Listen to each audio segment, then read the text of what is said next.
Shalom encore, nous sommes là de retour.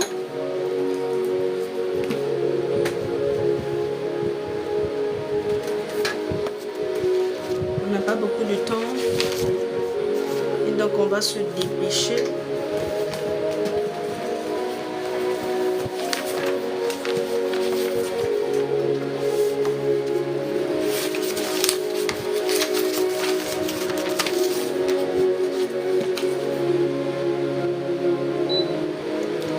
Merci beaucoup pour les tapotages. Que le Seigneur vous bénisse.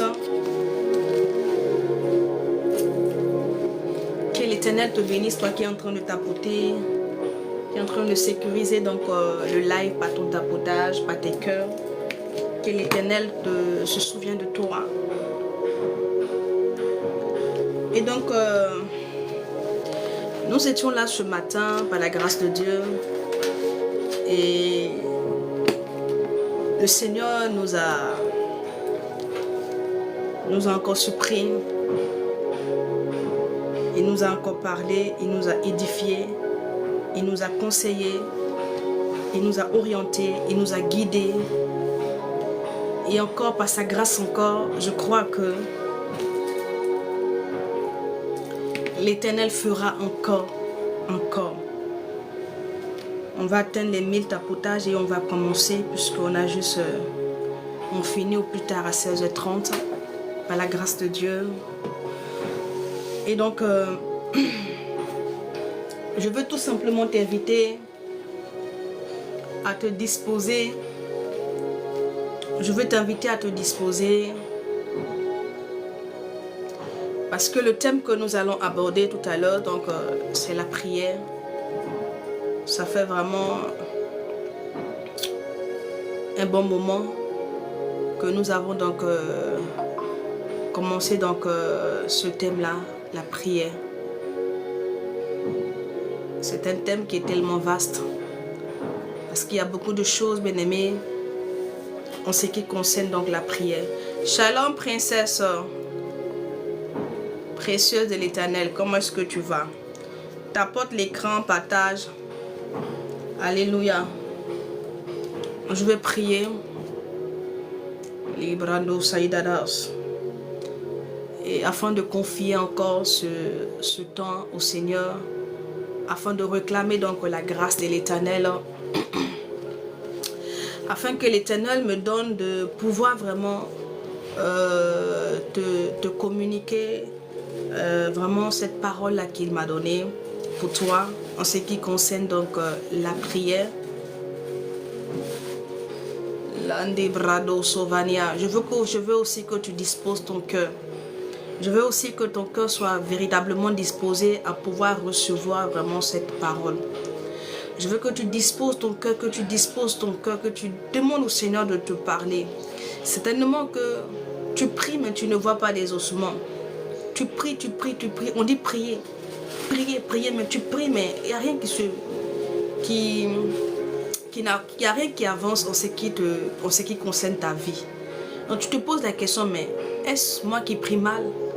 Ou est-ce que je m'y prends mal? Qu'est-ce que je ne fais pas que je devrais faire en ce qui concerne la prière? Ou qu'est-ce que je fais que je ne devrais pas le faire? Et donc tu te poses beaucoup de questions vraiment par rapport à la prière.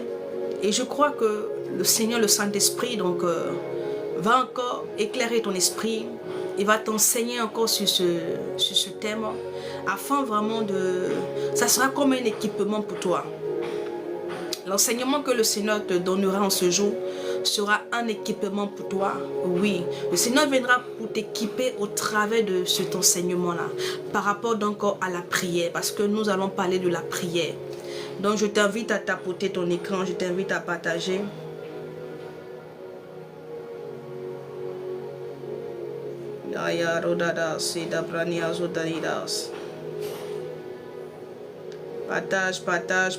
Partage. Invite. Que le nom de l'Éternel soit béni.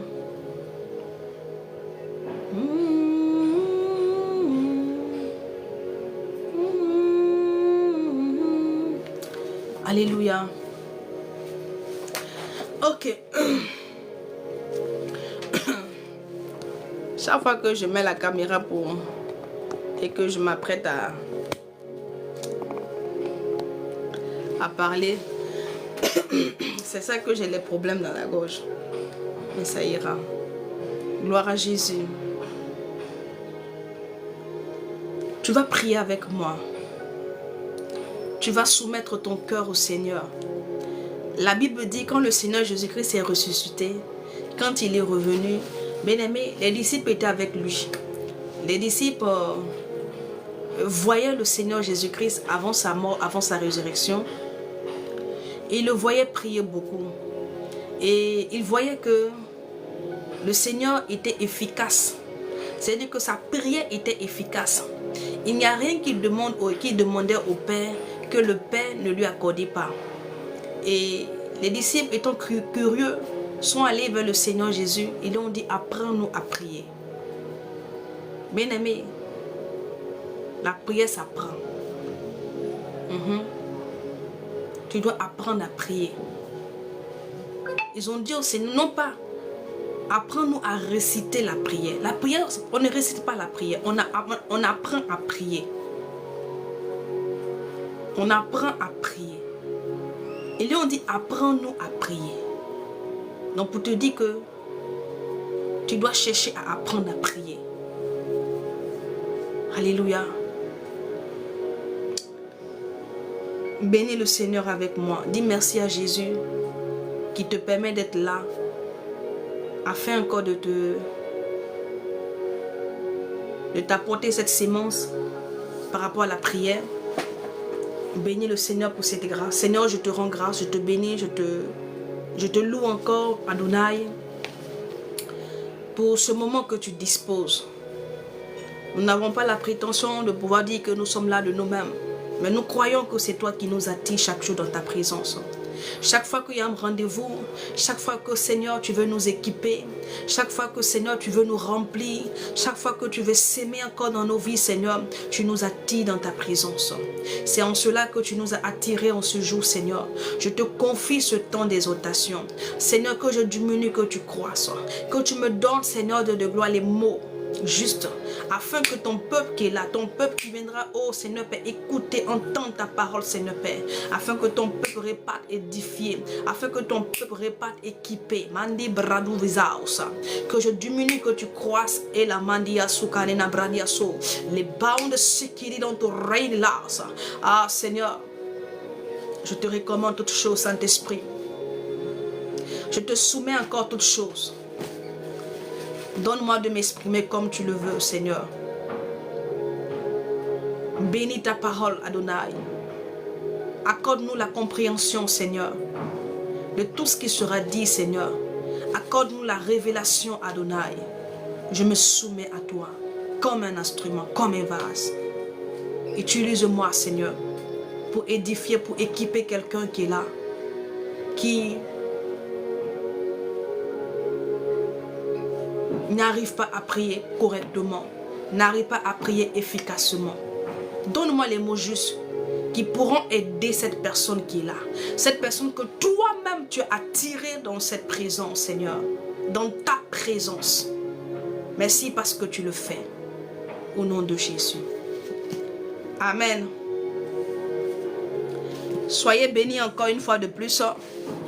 Je rends grâce à Dieu pour vos vies. Et donc, la dernière fois, nous avons, je crois, 2 à 3 vendredis comme ça, nous avons parlé donc de la prière. On a défini ce que c'est que la prière. Et qu'est-ce que la prière fait. Et là, maintenant, on va aller élément par élément. Alléluia. Pour ceux qui n'étaient pas là, la prière, c'est le moyen par lequel nous pouvons établir... ou encore nous pouvons nous adresser à Dieu. Et par le moyen de la prière, nous établissons une relation avec l'Éternel. Une relation personnelle avec l'Éternel. Et il faut savoir aussi que, comme je l'ai dit la dernière fois, je vais encore le redire pour ceux qui n'étaient pas là. J'ai dit que la prière, ce n'est pas seulement que pour demander. Parce qu'il y a des personnes, quand ils n'ont pas de besoin, ils ne sentent pas l'importance vraiment de prier. Voilà pourquoi certaines personnes, Elle prie occasionnellement. Elle ne prie pas constamment. Elle ne prie pas. La prière pour eux est une option, c'est pas une nécessité. Or, la prière doit être comme le souffle. Oui, la prière doit être une nécessité pour toi. On ne prie pas parce que on est dans le besoin. On prie parce que on a compris que par la prière, par le moyen de la prière, nous pouvons établir une relation avec l'Éternel. Et aussi, quand une personne qui prie n'aura pas la même dimension spirituelle que quelqu'un qui ne prie pas. Alléluia. Il y a des chrétiens qui ne prient pas. Par contre, il y en a d'autres qui prient. Et donc le chrétien qui prie, il n'aura pas la même dimension spirituelle que le chrétien qui ne prie pas. Je te prends une image pour que tu comprennes. Deux étudiants qui vont s'inscrire pour pouvoir commencer leur année académique ou encore commencer les cours. Les deux étudiants se sont inscrits. Et il y en a un qui, malgré qu'il s'est inscrit, il ne prend pas part aux cours qui sont distillés. Par contre, l'autre, il vient au cours. Et après les cours qu'il reçoit, étant chez lui à la maison, il essaie de mettre en application. Il essaie de réviser. Bien-aimé, de ces deux personnes-là, elles n'auront pas les mêmes résultats. Oui. Elles n'auront pas les mêmes résultats. C'est pareil. Il y a des chrétiens qui prient. Il y en a des chrétiens qui ne prient pas. Parce qu'ils n'ont pas compris l'importance de la prière. Ils n'ont pas compris que la prière est une âme. Ils n'ont pas compris ce que la prière peut faire. Parce que la prière change. Par le moyen de la prière, tu peux changer la situation. Tu peux changer la situation. Par le moyen de la prière. Est-ce qu'on me suit? Par le moyen de ta prière, tu peux changer la situation que tu vis. C'est en cela que le Seigneur pouvait dire. Il dit, si vous priez, si vous avez la foi, vous priez, vous pourrez déplacer les montagnes.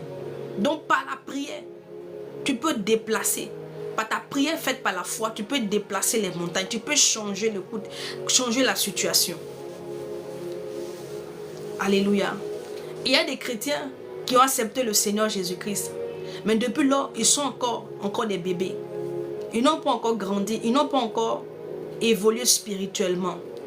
Même un bébé, quand il naît, bien aimé, à partir de 3-4 mois, on introduit les légumes dans son alimentation. Pourquoi? Pour la croissance de l'enfant. Pour permettre à l'enfant d'avoir une croissance normale. Est-ce que vous comprenez? Et c'est pareil. Oui, quand tu deviens enfant de Dieu, bien-aimé, quand tu deviens enfant de Dieu, quand tu es chrétien, quand tu acceptes le Seigneur, arrivé à un certain moment, bien-aimé, tu dois croître, tu dois te développer spirituellement. Tu ne peux pas rester toujours au même niveau. Tu dois te développer, et cela va par la prière. Et donc celui qui prie et celui qui ne prie pas n'auront pas le même niveau spirituel. Et quand même, celui qui prie et celui qui ne prie pas n'auront pas la même manière d'aborder les épreuves, les situations. Celui qui ne prie pas sera plus craintif. Or, celui qui prie saura comment aborder la situation par rapport à son niveau spirituel. Il saura qu'est-ce que faire dans telle situation. Quel pas il faut faire et quel pas il ne faut pas faire. Et donc, la prière te permet de croître spirituellement. La prière te permet de te développer spirituellement. La prière te permet, bien-aimé, d'accéder à une autre dimension. Parce que j'ai dit que tu établiras une relation. J'ai dit que par la prière, tu vas établir une relation avec l'Éternel. Mais dans cette relation-là, le Seigneur va te révéler des choses. Il va te permettre d'avoir l'accès à son cœur. Il va te permettre d'avoir l'accès à sa volonté, à ce qu'il veut faire. Et donc, ça te donnera de l'avance sur le temps. Tu auras de l'avance. Parce que celui qui prie, celui qui a une vie de prière, n'est pas surpris par le diable. Parce que dans la prière, les choses secrètes lui sont révélées. Amen. Parce que dans la prière, ce qui est secret là, l'Éternel lui révèle. La Bible dit que les choses cachées sont à l'Éternel, mais les choses révélées sont aux hommes. Parce que l'Éternel révèle ces choses-là à ses serviteurs, à ses enfants. Mais c'est par quel moyen? C'est par le moyen de la prière. C'est parce que cette personne a une relation, a établi une relation avec l'Éternel. C'est au travers de cette relation-là que l'Éternel pourra montrer, révéler certaines choses à cette personne. Et donc, voilà pourquoi tu ne peux pas, toi, prier occasionnellement. Tu ne peux pas faire de la prière, tu ne peux pas banaliser ou négliger ta vie de prière. Tu ne peux pas négliger ta vie de prière. Alléluia.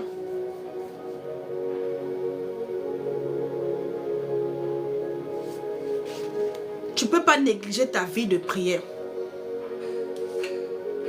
Ok. C'est un peu ce qu'on a eu à dire les fois passées. Pour ceux qui n'étaient pas là. Donc tu ne peux pas négliger ta vie de prière. La prière doit être une nécessité pour toi. Ça doit être ta respiration. Oui, tu dois prier. On ne prie pas quand tout va bien. On ne prie pas seulement quand tout va mal. On prie parce qu'il faut prier. Parce qu'on a compris l'importance de la prière. Parce qu'on a compris que la prière ne nous permet pas seulement que de demander des choses à Dieu. Mais la prière nous permet d'établir une relation avec l'Éternel. Elle nous permet de nous connecter au Seigneur. Elle nous permet de nous connecter à Yeshua. Elle nous permet d'interagir avec l'Éternel. Parce que quand tu pries, ce n'est pas un monologue, mais c'est un dialogue. Parce que la Bible dit, le Seigneur dit, il dit quand tu veux prier, entre dans ta chambre, ferme la porte, car ton Père qui est dans le lieu secret. Donc c'est dit que quand toi tu te disposes pour prier, le Seigneur est là. Parce qu'il veut échanger avec toi. Il dit comme ça dans le livre de Jérémie 33, le verset 3. Il dit, invoque-moi, je te répondrai et je te montrerai les choses cachées. Mais comment tu l'invoques? Par le moyen de la prière. Quand tu l'invoques là, c'est la prière. Tu es en train de prier. Et donc, là on comprend que il y a des choses que le Seigneur veut te révéler. Il dit, invoque-moi, je te répondrai. D'abord, il dit, invoque-moi au jour de la détresse. Jérémie 33, verset 3. Pour ceux qui prennent les versets. Il dit, invoque-moi au jour de la détresse et je te répondrai. Je te montrerai les choses cachées. Donc, on comprend par là qu'il y a des choses qui sont cachées que l'Éternel veut te révéler. Au jour de la détresse, tu l'invoques pour que le Seigneur puisse répondre, pour qu'il puisse intervenir dans ta situation. Amen. On va aller vite, vite. Et donc nous continuons. Aujourd'hui, on va voir, bien aimé, comment il faut prier. Non, pas Genèse. Jérémie 33, le verset 3. Jérémie 33, le verset 3.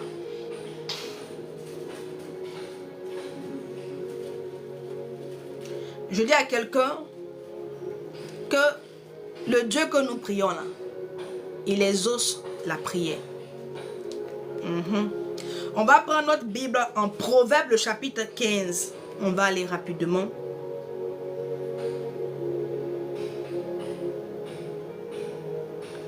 Proverbe 15 à 29.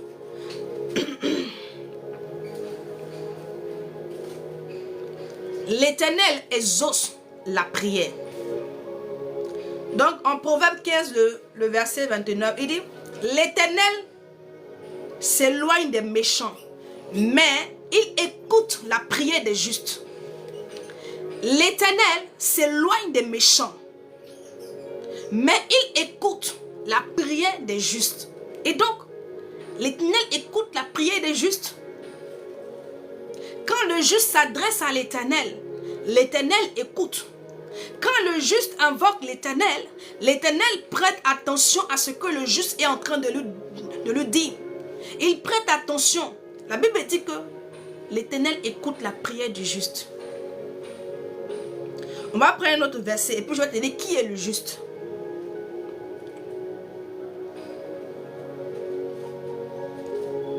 On va aller en Psaume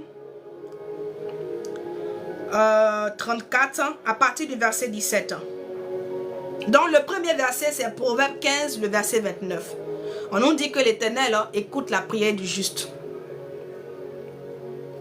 Maintenant en Psaume 34, le verset 17. Quand les justes crient à l'Éternel, quand les justes crient, l'Éternel entend et il les délivre de toute leur détresse. Quand le juste crie, il crie. Quand il crie, quand il prie, quand il invoque l'Éternel, l'Éternel se lève sur son trône et le délivre.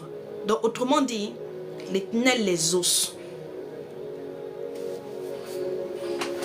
L'Éternel les ose. Et donc,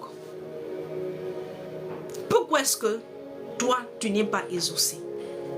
Pourquoi est-ce que tes prières, les prières que toi tu adresses à Dieu, le Seigneur ne t'exauce pas? Pourquoi tu ne reçois pas l'exaucement? Pourquoi tu ne reçois pas de réponse?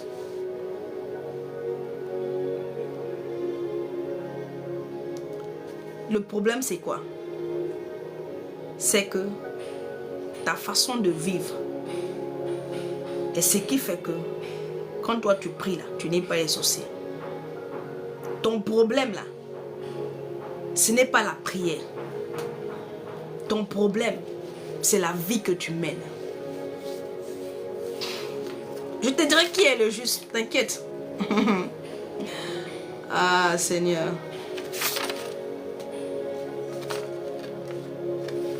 Ton problème là, le problème que tu as là, ce n'est pas la prière. Le problème, c'est ta vie. C'est comment toi tu vis. On dit que quand le juste crie, quand le juste prie, l'Éternel entend et puis il vient agir. L'Éternel répond, l'Éternel les exauce. Mais toi tu pries, tu n'es pas exaucé. Donc cela voudrait dire que tu n'es pas juste. Mais c'est qui le juste? C'est qui le juste? Le juste est celui qui marche. Ce n'est pas celui qui est parfait. Est celui qui marche dans la droiture. Est celui qui est honnête. Est celui qui est intègre. Est celui qui a établi une relation avec Dieu. Celui qui a une relation avec Dieu. C'est lui le juste. Car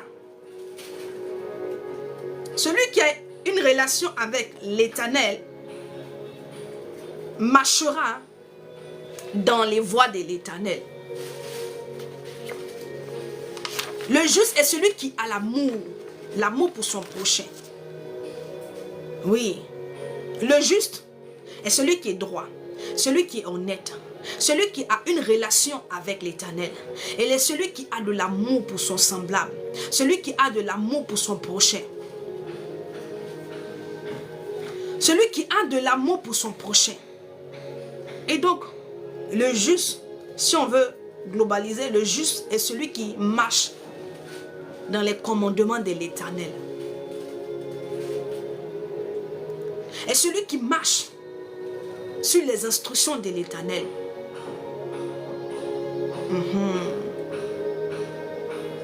C'est ça le juste. Il vit selon ce que le Seigneur a écrit. Il marche selon ce qui a été écrit, la loi. Le Seigneur a dit qu'il n'est pas venu abolir la loi, mais il est venu pour faire quoi? Pour la parfaire. Il n'est pas venu pour abolir. Dans les commandements là, nous sommes censés marcher selon ces commandements. Tu es censé marcher selon les commandements du Seigneur. Obéir, te soumettre. et marcher comme le Seigneur veut. C'est ça le juste. Et donc quand toi tu pries et que tu n'es pas exaucé, c'est qu'il y a un problème. C'est qu'il y a des choses que tu fais, il y a des pratiques, il y a des actions que tu poses qui déplaisent à l'Éternel, qui sont contradictoires avec ce que le Seigneur nous demande de faire.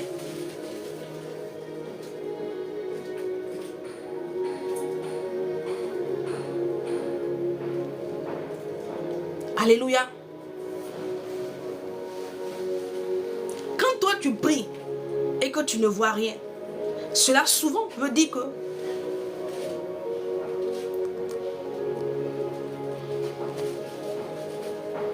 mais pour l'accomplir, dans d'autres versions, on dit pour la parfaite. Et donc, vous devez comprendre, quelqu'un doit comprendre que, il doit mettre de l'ordre dans sa vie. Tu dois mettre de l'ordre dans ta vie. Tu ne peux pas seulement que prier et puis avoir une vie contradictoire à ce que la parole de Dieu nous demande. Oui.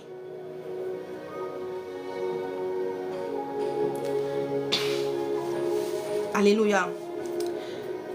Il y a plusieurs éléments qui font que beaucoup ne sont pas exaucés. Plusieurs éléments. Soit ta vie n'est pas en conformité avec les commandements de l'Éternel.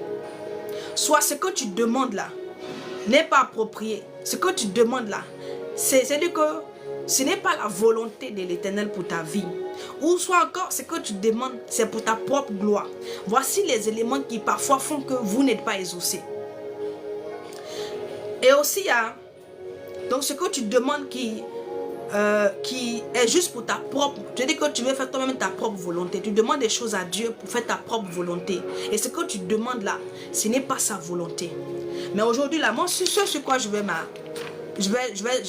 m'entretenir avec toi, c'est le péché, un obstacle à l'exaucement de la prière. Le péché dans lequel tu es là, c'est un obstacle. C'est ce qui crée l'obstacle à l'exaucement de ta prière. Voici le point sur lequel toi et moi, nous allons essayer de voir ensemble. Le péché.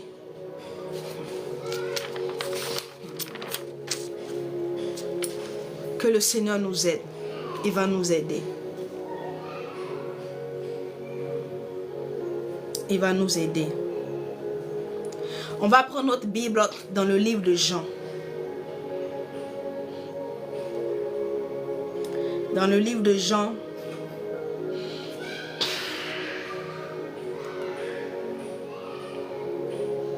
Souvent les gens se plaignent de ce qui ne sont pas exaucés.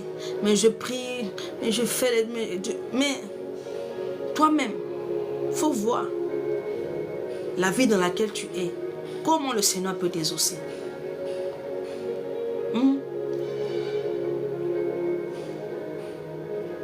Comment le Seigneur peut t'exaucer?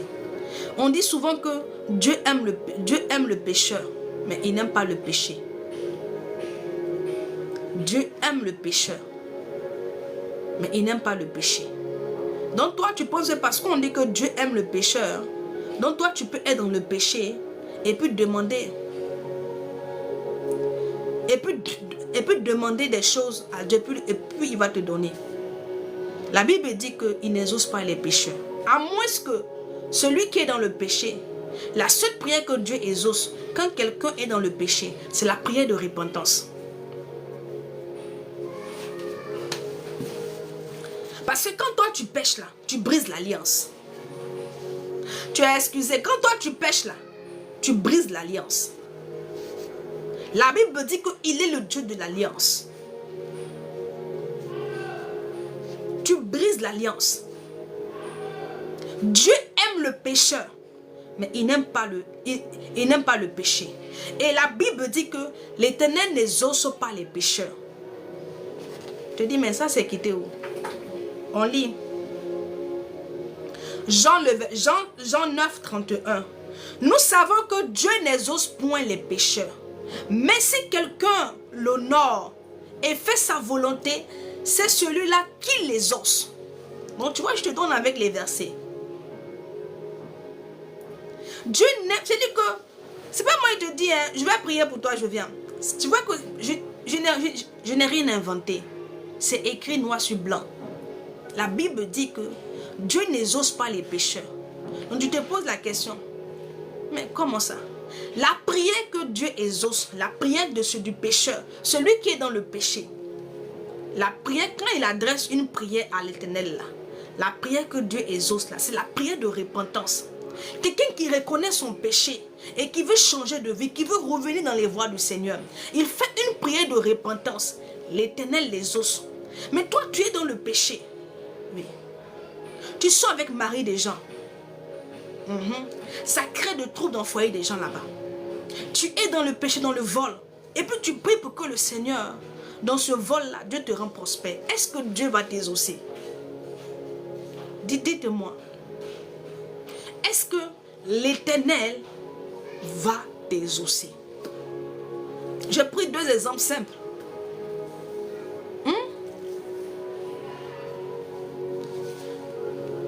Tu es sur mari des gens. Mais toi, tu payes pour que Dieu te donne ton mari. Tu penses que Dieu va t'exaucer. Mais tu laisses d'abord le mari de l'autre. Et puis maintenant, tu demandes au Seigneur, donne pour moi. D'abord même, tu te répands d'abord de ce que tu es en train de faire. Et puis tu laisses le mari de l'autre. Tu te répands devant le Seigneur. Et puis tu demandes à Dieu maintenant de t'accorder pour toi. Vous comprenez? C'est la prière de repentance que le Seigneur exauce. Je peux te prendre un exemple simple même.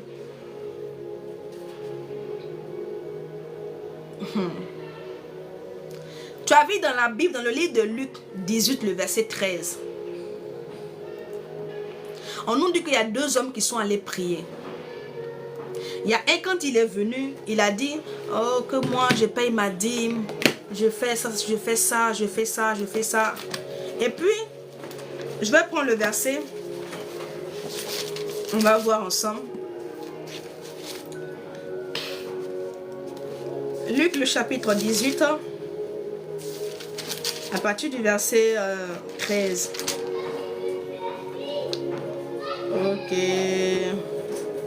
Ok. On y va. On va aller au verset 11. Le pharisien debout priait, assis en lui-même. Oh Dieu, je te rends grâce de ce que je ne suis pas comme le reste des hommes, qui sont ravisseurs, injustes, adultères, ou même comme ce publicain. Parce qu'il y avait un homme qui était arrêté aussi devant la chaîne, qui était venu aussi pour prier. Mais c'était un pécheur. C'était un homme de mauvaise vie. Le jeûne, je jeûne, il dit maintenant, il dit je jeûne 2 fois la semaine. Je donne la dîme de tous mes revenus. Le publicain, celui qu'il avait traité de ravisseur, de pécheur, d'homme de mauvaise vie. Écoute la prière que lui il adressait à l'Éternel. Le publicain se tenant à distance, il n'osait même pas s'approcher. Il était à distance. Il n'osait pas s'approcher. On dit qu'il se tenait parce qu'il se voyait tellement sale, impur, tellement indigne. Vraiment. On dit le publicain se tenant à distance n'osait même pas lever les yeux au ciel. Mais il se frappait la poitrine en disant, oh Dieu, sois apaisé envers moi, qui suis un pécheur. Et donc il vient faire la prière de repentance. Peut-être qu'il avait un besoin, il avait un problème, mais il a compris que si l'Éternel devait agréer ou intervenir pour lui, il devait d'abord commencer par se repentir. Il devait commencer par se repentir de son péché. Et ce n'est pas ce que beaucoup font. Vous êtes là dans le péché. Vous ne voulez pas vous dire que vous-même vous savez que la vie que vous menez n'est pas bonne. Cherchez à vous repentir. Cherchez à vous repentir devant le Seigneur, pas devant les hommes. C'est Dieu qui vous justifiera. Ce n'est pas moi. Ce n'est pas l'apôtre, ce n'est pas le pasteur. C'est en toi et ton Dieu, en toi et ton Créateur.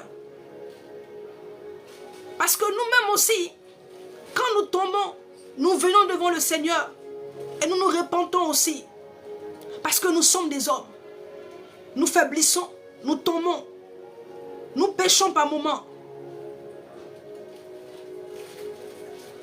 Mais ce que toi tu ne fais pas, c'est que tu ne sais pas te repentir. Quand tu as emprunté une voie et là-bas tu as commencé à avoir des difficultés, avant de dire Seigneur secoue-moi, répands-toi d'abord. Répands-toi Seigneur, pardonne-moi d'avoir agi ainsi. Parce que c'est parce que j'ai agi de la sorte que je me retrouve dans ce problème. Pardonne-moi de t'avoir attristé. Tu te répands d'abord sincèrement. Les gens sont dans le péché, ils veulent que le Seigneur les exauce.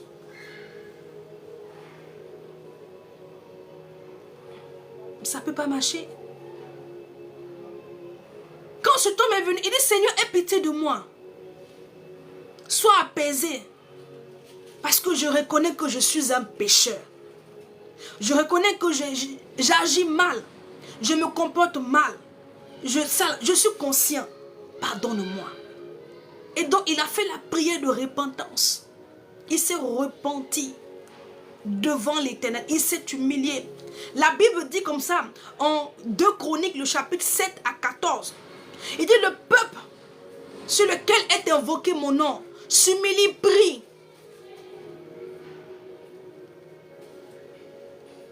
Se détourne de ces mauvaises voies, je les osserai.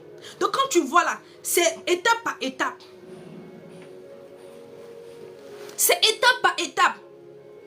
Il dit le peuple sur lequel est invoqué mon nom. Donc c'est le Dieu dit que tu es l'enfant de Dieu. Tu es le fils du Créateur. Tu es le fils de Yeshua. Ce n'est pas parce que tu as péché, que tu es tombé, que tu n'es plus son fils. Qu'il ne t'appelle plus par son nom. Tu demeures son fils, tu demeures sa fille. Mais la seule chose que le Seigneur te demande, c'est que il dit répands-toi. Il veut que tu te répands de ton péché. Il veut que tu abandonnes cette voie. C'est la seule chose qu'il te demande. Mais toi, tu es dans le péché, tu demandes autre chose. Donc cela veut dire, en fait, cela veut dire que tu n'es pas prêt à abandonner le péché. Et donc tu te plais dans le péché. Tu te plais dans le péché. Parce que tu n'évoques pas ce sujet-là. Tu ne demandes pas au Seigneur de t'aider. David a dit comme ça. Quand il est allé vers Bathsheba. Quand son secret a éclaté. Parce que le Dieu que nous prions, il est le Dieu qui voit tout. Peut-être qu'il y avait quelques personnes qui étaient au courant de cette affaire. Mais l'Éternel avait tout vu. Il a assisté à tout. Il était là quand tout s'est passé. Il envoie son serviteur, il dit, va lui dire. David est étonné. Quand David s'est repenti, il s'est repenti. David s'est repenti. Il dit qu'un esprit de bonne volonté me soutienne. Seigneur, aide-moi. Je suis tombé. Qu'est-ce que je peux faire? Aide-moi. Je ne sais pas pourquoi les gens ont peur de se repentir. Pourquoi les gens n'aiment pas emprunter le chemin de la repentance? Ce n'est pas une accusation. C'est une délivrance pour toi-même. La repentance te délivre des chaînes. La repentance te délivre du péché. Oui, c'est une délivrance pour toi-même. Quand on te dit repens-toi, ne pense pas que les gens t'accusent. Les gens veulent jeter l'opprobre sur toi. Non. C'est pour que toi-même tu sois libéré.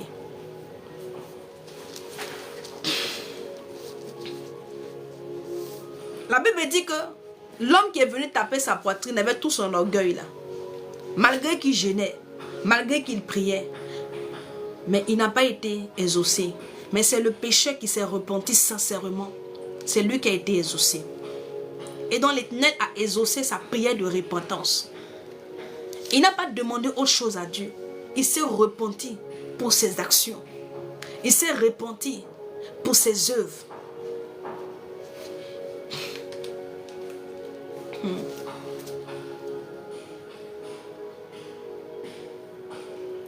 On va prendre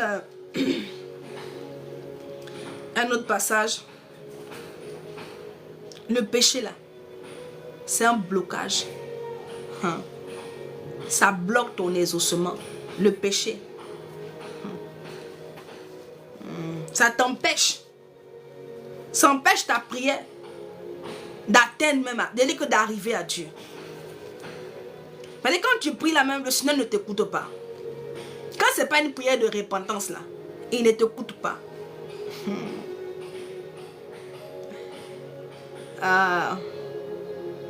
Le péché empêche ta prière d'arriver à Dieu. Le péché fait que l'Éternel ne t'écoute pas quand toi tu cries. Parce que tu es dans le péché, mais ça ne t'importe. C'est-à-dire que tu es en train de jouer avec le temple de Dieu. Parce que peut-être que tu ne sais pas, mais la Bible dit que tu es son temple. Et ce temple-là, il a fait habiter son esprit. Le Seigneur veut que tu prennes soin de ce temple-là. Mais quand toi tu pêches là, qu'est-ce que tu fais? Tu dénatures ce temple-là. Parce que tu vas prendre des choses pour venir dans ce temple. Tu vas chercher des colocataires pour emmener au Saint-Esprit. Le mensonge, le vol, l'impudicité. Qui t'a dit que le Saint-Esprit a besoin de colocataires? Et donc, le péché empêche ta prière de monter à Dieu. Le péché fait que le Seigneur, quand tu pries, il ne t'écoute pas. Ésaïe 59. Si ce n'est pas une prière de repentance, hein. Ésaïe 59, on va voir. Parce que souvent quand je dis comme ça, les gens vont dire, est-ce que c'est vrai ça? Est-ce que c'est vrai ça? Tu vois, tout à l'heure j'ai pris, on dit la Bible dit que Dieu n'exauce pas les pécheurs. Mais quand l'autre là, il s'est repenti là, il dit Dieu exauce. Et les os, c'est-à-dire que ceux qui se répandent sincèrement. C'est-à-dire que quelqu'un qui a péché, qui reconnaît son péché, qui se répand. Et même la Bible dit qu'en 2 Chroniques 7 à 14, il dit que celui qui se détourne, donc celui qui se répand, qui se détourne, c'est à ce moment-là que l'Éternel l'écoute. C'est-à-dire que si maintenant tu as une préoccupation, tu as un problème, l'Éternel viendra maintenant pour intervenir pour toi. Et donc, Ésaïe 59. Prenez les versets. Hein. Suivez-moi avec les versets pour que vous puissiez vraiment comprendre. Ok, Ésaïe 59, le verset premier. Il dit non, la main de l'Éternel n'est pas trop courte pour sauver. Qu'est-ce que cela veut dire? Que le Seigneur n'a pas de problème à pouvoir t'exaucer, à pouvoir répondre à ta requête. Il n'est pas limité. Il n'est pas limité. Il n'y a pas une situation que l'Éternel ne peut pas résoudre. Ce n'est pas parce que toi, ton problème est trop grand que le Seigneur, quand tu cries, il ne t'écoute pas parce qu'il ne peut pas réagir. Il est le Dieu Tout-Puissant. Aucune situation en ce qui le concerne est hors contrôle. Il contrôle tout. Il contrôle tout. C'est ce que ça veut dire. On dit sa main n'est pas trop courte pour te sauver. Donc pour dire que il y a des gens autour qui sauvent. Il y a des personnes qui prient autour de toi que l'Éternel intervient. Il y a des personnes quand ils crient à l'Éternel, il agit, il répond. On a vu d'abord dans les premiers versets là, en Proverbe et puis en Psaume, on dit quand le juste crie, l'Éternel répond. Il dit ni son oreille dure pour t'entendre. Ni son oreille dure pour t'entendre. Donc Dieu entend. Donc cela voudrait dire que celui qui est dans le péché là, quand il prie, quand il crie, quand il soumet sa prière, Dieu ne l'écoute pas. Dieu ne l'écoute pas. Parce que la prière qu'il adresse, ce n'est pas la prière qu'il était censé adresser. Ce n'est pas la prière de repentance. Ce que Dieu veut entendre là, c'est la prière de repentance. C'est pas Seigneur, donne-moi, donne-moi. Quand tu sais que tu as fauté, quand tu sais que tu es tombé, ce qui doit t'animer là, c'est la prière de repentance. Voici ce qui doit t'animer. Tu dois chercher à te repentir. Il dit, mais ce sont vos crimes qui mettent une séparation entre vous et votre Dieu. Ce sont vos péchés qui vous cachent sa face. Donc, qui vous empêchent d'être exaucé. C'est ton péché là qui fait que tu n'es pas exaucé.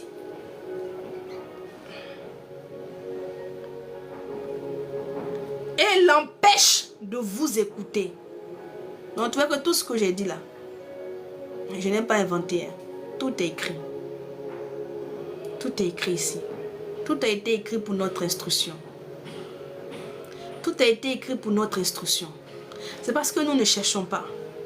Nous ne sommes pas assez curieux en ce qui concerne les choses de Dieu. Voilà pourquoi nous sommes limités. Nous ne sommes pas assez curieux en ce qui concerne les choses de Dieu. Tout est là, tout est écrit. Tu as tout. Il dit, ce sont vos péchés qui vous cachent sa face et l'empêchent de vous écouter. Donc quand toi, pour que le Seigneur puisse t'écouter, tu vas te dire, ah, je vais prier. Mais pour qu'il puisse t'écouter, la bien-aimée, pour qu'il puisse t'exaucer, il faut d'abord qu'il t'écoute.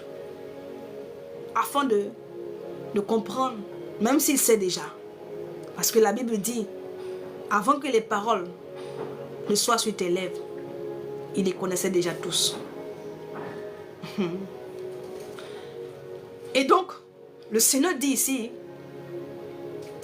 que c'est ton péché là qui fait qu'il ne t'écoute pas. Tu pries, tu pries, tu pries. Il veut que tu quittes là où tu es là. Il veut que tu délaisses, que tu abandonnes ce que tu fais.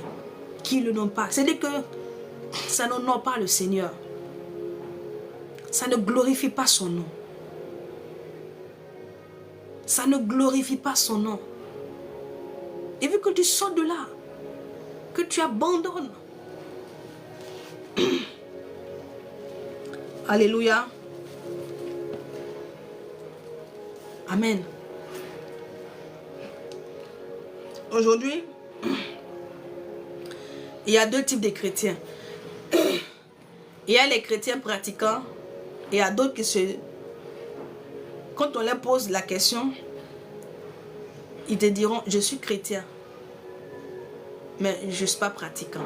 Genre, ils ne pratiquent pas. Qu'est-ce que ces personnes veulent dire au juste? Parce qu'il y a des personnes, quand tu leur demandes, ils disent, je suis chrétien pratiquant. Il y a d'autres, quand on leur demande, ah oui, je suis chrétien, mais je ne pratique pas. Ce que ces personnes veulent tout simplement dire, c'est qu'ils sont chrétiens, mais ils ne marchent pas selon les commandements de l'Éternel. Ils sont chrétiens, mais ils ne sont pas soumis aux instructions de l'Éternel. Ils ne sont pas soumis aux instructions de l'Éternel. Mais toi qui dis que tu es chrétien et puis que tu n'es pas pratiquant, est-ce que ça va ensemble? Parce que tu prétends être quelque chose dont tu ne pratiques pas. Tu dis que tu es chrétien, mais tu ne marches pas comme un chrétien. Parce que le chrétien a un mode de vie. Oui, le chrétien à lui a un mode de vie. À sa façon de vivre, sa façon de marcher, sa façon de réagir. Nous ne réagissons pas comme ceux du monde. Maintenant, toi, tu dis que tu n'es pas pratiquant. Donc, tu vis ta vie comme tu veux. Or, bien-aimé, pour que l'Éternel puisse t'exaucer, tu dois mettre en pratique sa parole. Tu dois marcher conformément à sa parole. Tu dois être soumis à sa parole.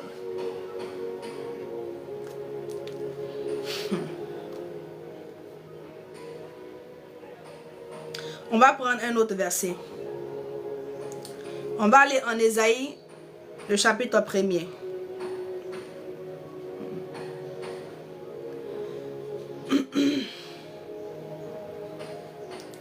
Ésaïe, le chapitre 1er, le verset 15. Il dit ici, il dit quand vous étendez vos mains, je détourne de vous mes yeux. Quand vous multipliez les prières, je n'écoute pas. Vos mains sont pleines de sang. c'est pas moi je dis. Le Seigneur dit, quand toi tu étends ta main, tu lèves ta main. Oh Seigneur Jésus, tu es mon Dieu, souviens-toi de moi. Il dit quand toi tu lèves ta main comme ça là, il détourne ses yeux. Parce que, est-ce que tu connais ce que signifie le fait de lever la main comme ça? C'est un signe d'abandon pour dire que Seigneur, je me suis abandonné à toi. Mais toi-même, en vérité, est-ce que tu t'es abandonné à Jésus? Parce que quand tu dis que je me suis abandonné à Jésus là, cela voudrait dire que tu marches selon les instructions laissées par l'Éternel. C'est ce qui, en fait, c'est ce qui atteste que tu t'es réellement abandonné au Seigneur Jésus. Et ce qui confirme, le mot confirme, que tu t'es réellement abandonné à Jésus. Mais toi tu lèves les mains, tu dis Seigneur, mais ce que tu fais là c'est pour les yeux des gens. Parce que le Seigneur ne te calcule même pas. Vous voyez les gens souvent dans les églises, quand vous les voyez prier, ils pleurent. C'est la comédie. Parce que le Seigneur ne les regarde pas. Parce que tout ce qu'ils font là, c'est de la comédie aux yeux de l'Éternel. Parce qu'il y a une seule chose que le Seigneur attend d'eux, la repentance. Il dit en Apocalypse, il dit répands-toi. Répands-toi. De là où tu es tombé. Répands-toi.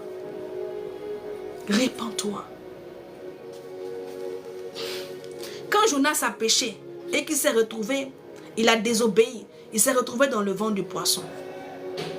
Qu'est-ce que Jonas a fait dans le ventre du poisson? Jonas s'est repenti. Il s'est repenti pour son acte. Il a demandé au Seigneur, j'ai mal agi, je me suis mal comporté, je n'aurais pas dû agir ainsi. Je reconnais, mais aie pitié de moi. Je me repens parce que je t'ai déshonoré. Il a fait une prière de repentance. Il s'est repenti et il était sincère dans sa repentance. Voilà pourquoi l'Éternel a ordonné au poisson de le relâcher. De le relâcher. Tu crois que le Seigneur ne peut pas ordonner à la situation là de te lâcher? Tu penses qu'il ne peut pas ordonner? Il ne peut pas décréter? Il ne peut pas déclarer? Il ne peut pas ordonner? Mais si qu'il peut, il le peut. Mais toi, tu ne fais pas ce qu'il faut. Tu veux que l'Éternel t'exauce dans la vie dans laquelle tu es là. Mais qui t'a dit que le Seigneur veut que tu sois béni seulement que sur la terre?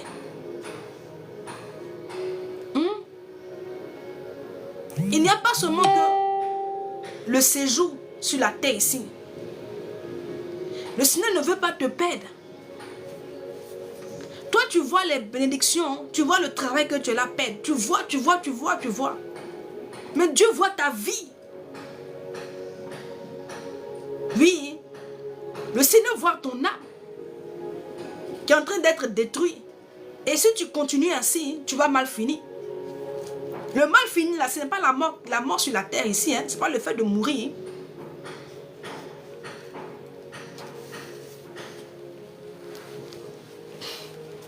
Le Seigneur veut sauver ton âme. Voilà sa mission première. Est de sauver ton âme. Sinon, ce que tu lui demandes là, il peut le faire. Mais s'il t'exauce, est-ce que toi tu vas prendre conscience que ce dans quoi tu es là n'est pas bon et puis sortir de là pour remettre de l'ordre dans ta vie? Il y a un homme, on appelle Zachée. On est sur toi, c'était aussi un publicain, un homme de mauvaise vie, un homme qui ne vivait pas correctement, un homme qui était, c'est-à-dire que sa vie était en désaccord avec les principes établis par l'Éternel, les commandements, la loi de Moïse. Il ne marchait pas conformément à ces lois. Il avait une autre vie qu'il menait, qui n'était pas agréable au Seigneur. Mais quand il a su que Jésus-Christ passait, il est allé se mettre sur le sycomore. Le Seigneur l'a vu, il dit, ah, je vais aller chez toi.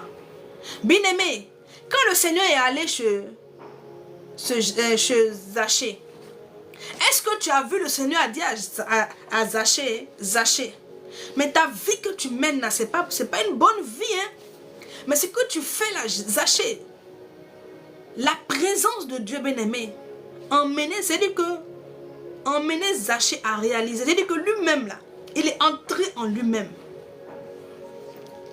C'est lui-même Zachée qui est allé vers le Seigneur et lui a dit, si je fais du tort aux gens, je vais leur redonner. Si j'ai pris de l'argent ou j'ai fait des choses, je vais essayer de réparer mon tort.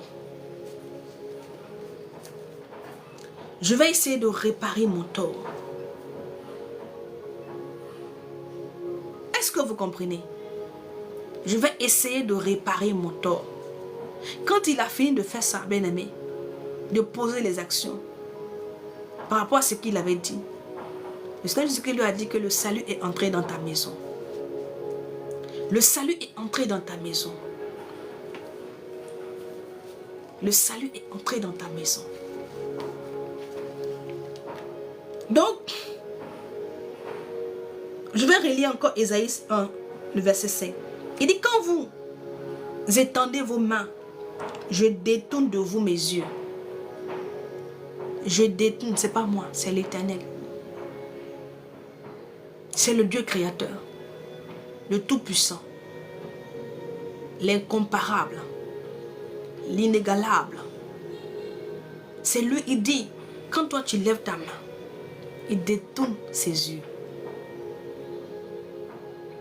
Quand toi tu te mets à prier, à l'invoquer, il dit, quand vous multipliez les prières, c'est pas ce que tu fais. Quand vous multipliez les prières, tu multiplies, tu pries. Mais une seule chose, tu as besoin d'une seule chose, repentance.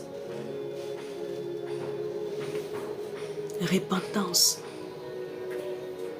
Tu as besoin de te repentir tout simplement. Arrête de dire, Seigneur, donne-moi le travail. Seigneur, donne-moi ceci. Répands-toi. Répands-toi tout simplement. Même si tu as perdu le travail, tu sais qu'il y a des choses que tu as fait qui a déplu au Seigneur. Tel que tu as eu le travail, tu ne venais plus à l'église. Tu as eu le travail, tu as abandonné le Seigneur. Tu as eu le travail, tu as commencé à refaire, tu as commencé vraiment à marcher avec les gens qu'il ne fallait pas. Et voici que tu t'es retrouvé dans les choses du monde, dans les pratiques du monde. Tu as eu le travail et tu t'es éloigné du Seigneur. Et ce qui t'a éloigné, c'est le péché. Il y a des personnes eux-mêmes, conscients de leurs actions, eux-mêmes ils s'éloignent de Dieu. Dieu ne s'éloigne pas de toi. Tu demeures son enfant. La seule chose qu'il te demande, c'est de revenir. Il faut faire comme le fils prodige. Lui, là, il est parti. Là-bas, il est parti. Il est entré en lui-même. Il a vu que il est préférable de se retourner. Il est préférable de se retourner. Même Pierre a péché. Tu pensais quand il a régné le Seigneur Jésus-Christ là, ça s'appelle comment? Il a péché. Il a péché. Pierre a péché. Il avait des remords. Il n'était pas bien. C'est pas parce qu'il a péché qu'il n'aimait pas le Seigneur. Pierre aimait le Seigneur. Parfois, il y a des situations qui font que tu dérapes sans t'en rendre compte. C'est en cela que l'apôtre Paul dit, il dit, je ne fais pas le bien que je veux, mais je fais le mal que je ne veux pas. C'est-à-dire que toi-même là, tu ne médites pas le mal, mais tu ne sais pas qu'est-ce qui se passe. Et puis tu tombes dans ce qui n'est pas bon. Mais il faut avoir la sagesse de te repentir tout simplement. Il dit, quand vous multipliez les prières, je ne vous écoute pas. Je ne vous écoute pas. Quand vous multipliez les prières, vous multipliez, quelqu'un prie. Oh Seigneur. Il dit, il prie, oh Seigneur, change la situation. Oh Seigneur, fais ça pour moi. Ah, tu dis, tout ce que nous demandons, en ton nom, tu nous l'accorderas. Tu pries matin, tu pries le soir, tu pries.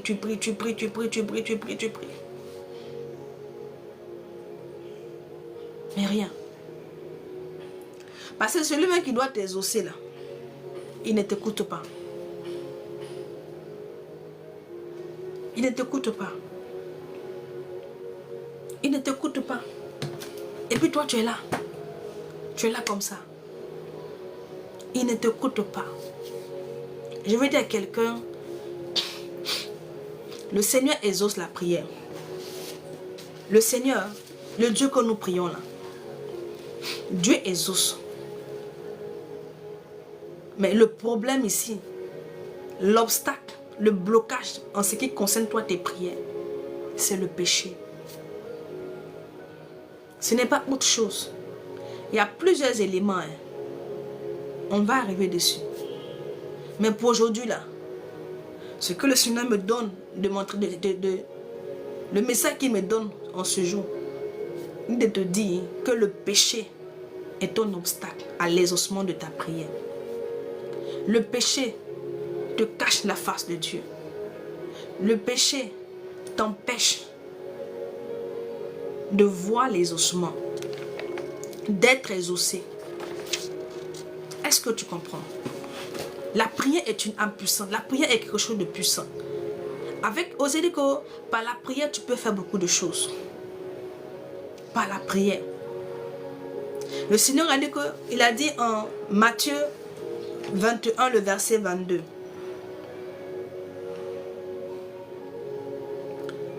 On va voir.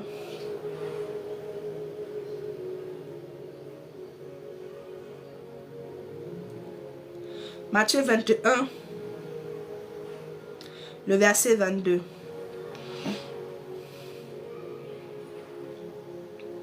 Il dit quoi?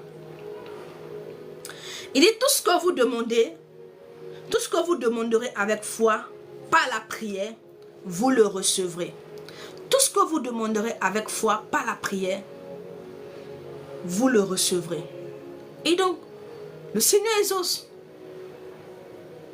Parce que pour faire connaître à l'Éternel ta requête, ton besoin, c'est tout simplement par le moyen de la prière. Donc si le Seigneur te dit de demander quand tu es dans le besoin, c'est parce que lui, il est apte, il est disposé pour t'exaucer. C'est parce qu'il est disposé à pouvoir t'exaucer qu'il te dit quand tu as un besoin, approche-toi et soumets-moi ton besoin. Soumets-moi ton besoin.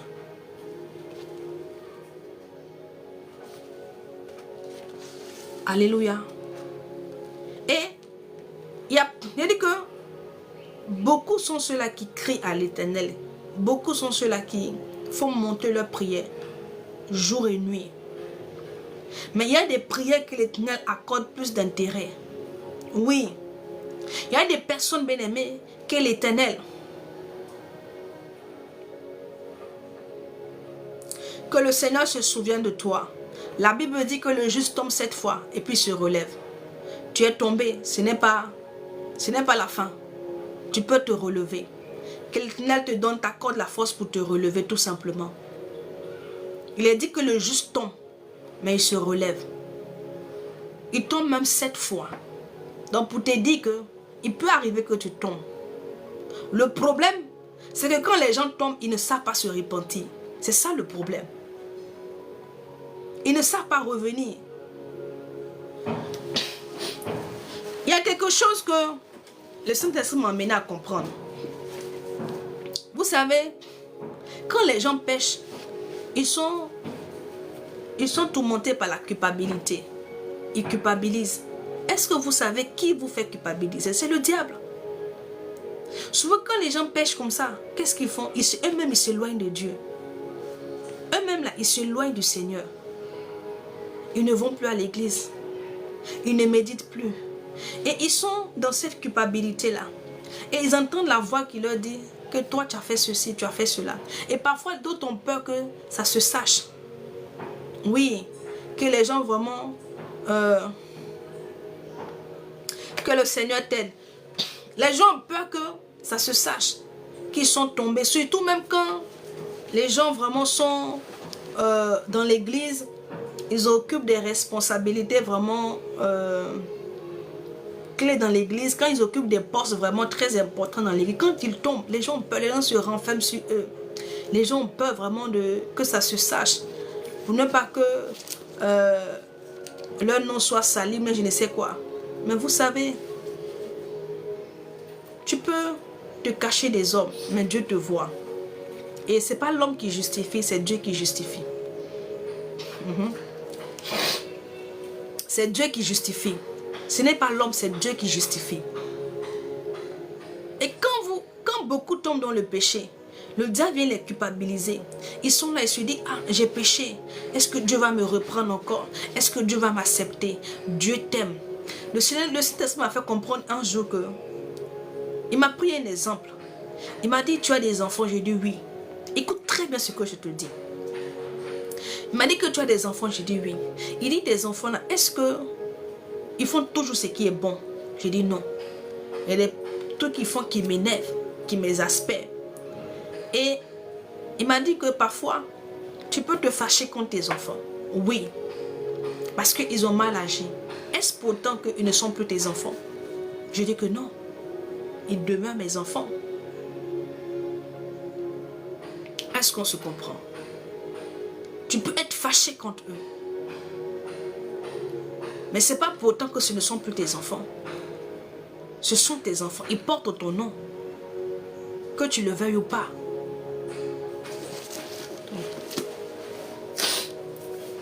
Est-ce qu'on se comprend? Et donc c'est pareil. Le Seigneur dit, il dit le peuple sur lequel est invoqué mon nom. Il dit je vous appelle par mon nom. Donc mais quand toi tu pêches, ça ne veut pas dire que toi tu n'es plus enfant de Dieu. Ça ne veut pas dire que tu n'es plus enfant de Dieu. Ah. Ça ne veut pas dire que tu n'es plus l'enfant de Dieu. Seulement que tu t'es éloigné ou le péché t'a éloigné de ton Père. Et pour que tu reviennes à ton Père, tu dois te repentir. Et tout ce que ton Père te demande, c'est la repentance. Quand tes enfants agissent mal, tout ce que tu attends d'eux, c'est quoi? Les excuses? Ou bien c'est pas ça? Quand toi, tes enfants pêchent, pas pécher, mais quand ils ont un comportement déplacé, qu'est-ce que tu attends d'eux? Des excuses. Et son don, c'est pareil. Quand toi, tu te détournes de l'Éternel, Shalom, Manu, tout ce que le Seigneur attend de toi, c'est ta repentance. Et le diable fait comprendre à des gens que parce qu'ils ont péché, parce qu'ils ont forniqué, parce qu'ils sont tombés dans l'impudicité, parce qu'ils ont mal agi, et donc ces personnes-là vraiment ne pourront plus avoir l'accès au Seigneur. Ces personnes-là, c'est fini. Or, c'est faux. Ce n'est pas la vérité. La preuve en est que le fils prodigue, il est parti. Quand il est revenu, est-ce que son père l'a rejeté? De toi à moi. Est-ce que son père l'a renvoyé pour dire, va repars où tu es quitté? Non. Il est revenu, il s'est repenti. Son père ne l'a pas rejeté. Tu sais pourquoi Jésus-Christ est mort les bras ouverts comme ça? C'est pour accueillir tous ceux qui viennent à lui. Pour accueillir tous ceux qui viennent à lui. Il ne repousse personne.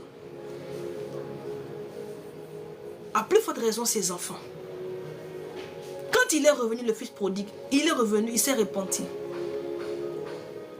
Il n'a pas demandé une place extraordinaire à son père. Il dit, fais demande l'un de tes serviteurs, tout simplement. Permets-moi de te servir. Parce que moi-même, je ne suis pas digne de toi. Je sais. Je ne suis pas digne d'être ton fils. Mais son père l'a accueilli. Mais l'action, l'acte qu'il avait posé, avait blessé son père. Mais ce n'est pas pour autant que son père l'avait renié, que son père l'avait rejeté. Il a toujours eu un amour particulier pour son fils. Il avait toujours une pensée pour son fils. Pour qu'un jour la raison lui revienne, pour qu'il revienne sur le droit chemin. Et c'est la même pensée que le Seigneur a pour toi. C'est afin que la raison te revienne, afin que tu reviennes dans ses voies. Et que tu te repens. Et que tu te réconcilies avec lui. Et que tu te reconnectes avec lui.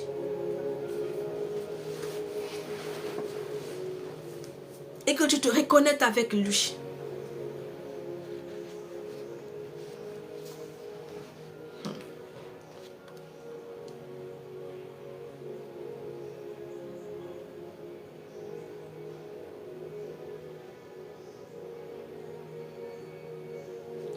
Que le Seigneur t'aide. L'homme de Dieu qui a dit qu'il allait évangéliser plus d'être. Que le Saint-Esprit, que le Seigneur te soutienne.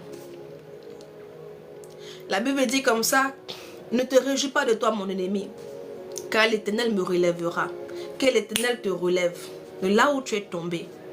Que le Seigneur te donne la force, que le Saint-Esprit te donne la force et que tu te relèves. Il y a encore des batailles qui nous attendent devant. Il y a encore des combats. On ne peut pas s'arrêter là. Ne permets pas à ce péché de te clouer, de t'enterrer. Lève-toi. Alléluia. C'est vrai que c'est difficile.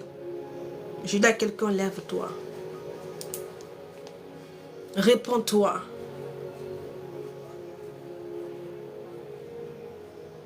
Il y a des personnes à qui l'Éternel accorde un intérêt particulier quand ces personnes ont pris.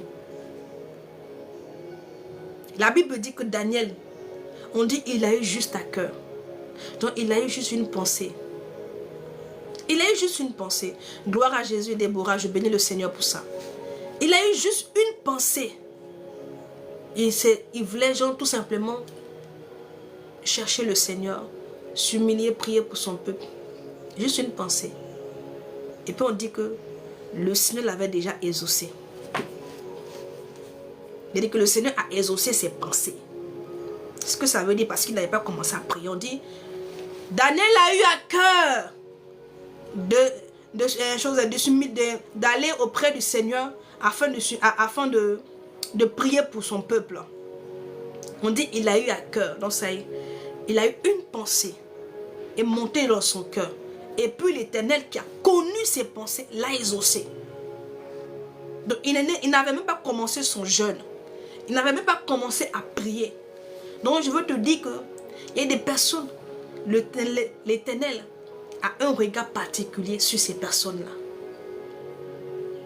Ça s'appelle les justes. Il dit que les chrétiens pratiquants, toi qui dis que tu n'es pas chrétien pratiquant, même ceux qui sont dans les trucs bizarres, et ils pratiquent. Toi tu dis que tu es chrétien, tu ne pratiques pas. Même le sorcier là, il pratique. Toi tu dis que tu es chrétien, tu ne pratiques pas. Ok. Et donc, l'Éternel a exaucé la pensée qu'a eu Daniel. Il n'a pas soumis, il n'a même pas encore commencé à prier. L'Éternel il l'a exaucé. Parce que ses voies étaient droites. Parce qu'il s'était inscrit sur la voie de la justice. Parce que c'était un homme honnête. Un homme bon. Un homme qui avait de l'amour. Pour son semblable. Pour Dieu.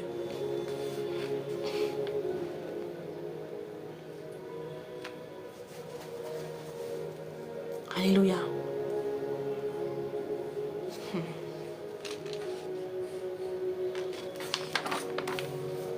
Gloire à Jésus.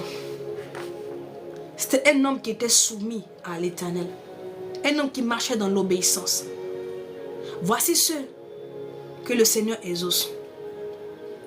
Des personnes qui sont soumises à lui. Ceux-là qui l'obéissent. Ceux-là qui se sanctifient, qui marchent dans la sanctification. Ceux-là qui marchent dans l'amour.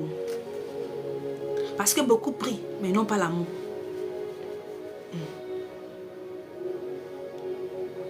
Beaucoup prient, mais ils n'ont pas l'amour. dans ceux-là qui marchent dans l'amour. Voici ce qui fait que le Seigneur a un regard particulier. Voici ce qui fait que le Seigneur exauce certaines personnes et pas d'autres. Parce que celui qui est soumis à l'Éternel, celui qui est soumis à Yeshua ne fait plus sa volonté. Quelqu'un ne peut pas être soumis à l'Éternel et puis faire sa propre volonté. Ce n'est pas possible. Une personne qui est soumise à l'Éternel fait la volonté de l'Éternel. Cherche non pas sa volonté, mais celle de Yeshua, celle de l'Éternel. Voici ce genre de personnes-là. Ou encore,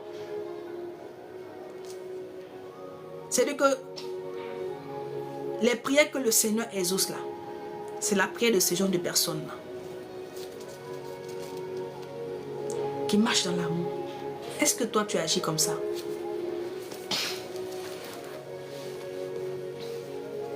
Et aussi, sans oublier,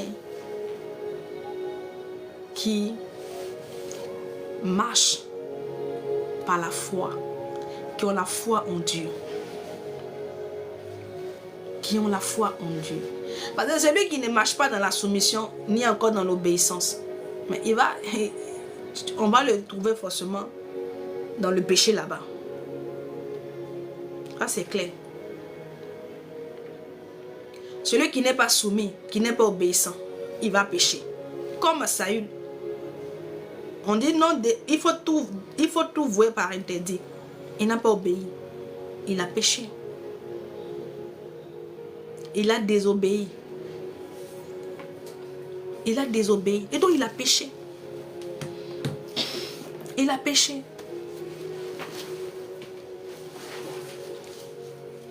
Alléluia. Nous sommes déjà à la fin. Il est dit comme ça en Jacques, le chapitre 5, à partir du verset 16. Je vais voir avec toi, on va voir. Aujourd'hui, j'ai donné beaucoup de versets bibliques par rapport à tout ce que j'ai dit. J'ai pris les versets pour que tu saches que c'est pas moi je dis. Moi, j'argumente tout simplement. Je fais juste 2-3 commentaires.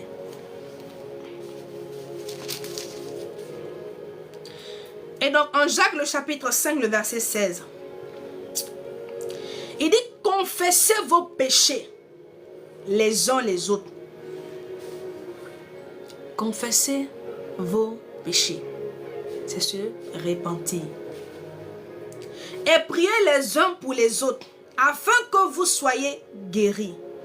La prière fervente du juste a une grande efficacité. La prière fervente du juste a une grande efficacité. On a vu ce que c'est que le juste. Maintenant, ce qui concerne, on dit la prière fervente. Qu'est-ce que ça veut dire? Elle dit qu'elle a mal à la poitrine. Mets ta main sur ta poitrine.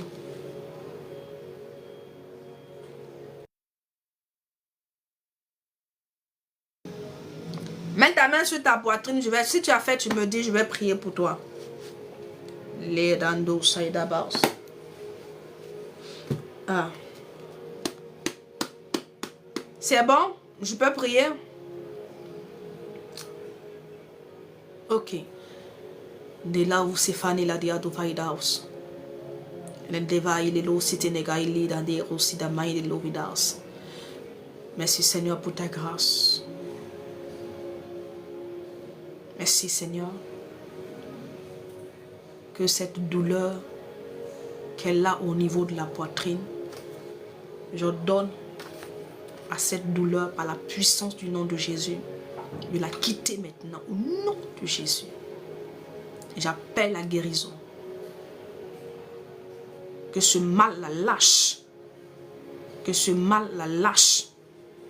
Au nom de Jésus. Landia Sofanigaos. Merci Saint-Esprit. Je te rends toute la gloire, Seigneur. Parce que maintenant tu le fais. Parce que maintenant tu le fais. Parce que maintenant tu le fais. Parce que maintenant tu le fais. Les Kassoufanigaos. Au nom de Jésus. Amen. Et donc toi là je disais comme ça. On dit la prière fervente du juste a une grande efficacité. On a vu c'est qui le juste. Quelqu'un qui marche dans la droiture. Quelqu'un qui est soumis à l'Éternel. Quelqu'un qui a de l'amour pour son semblable. Quelqu'un qui a une relation avec l'Éternel. On dit fervente ici. On dit la prière fervente. Une prière fervente.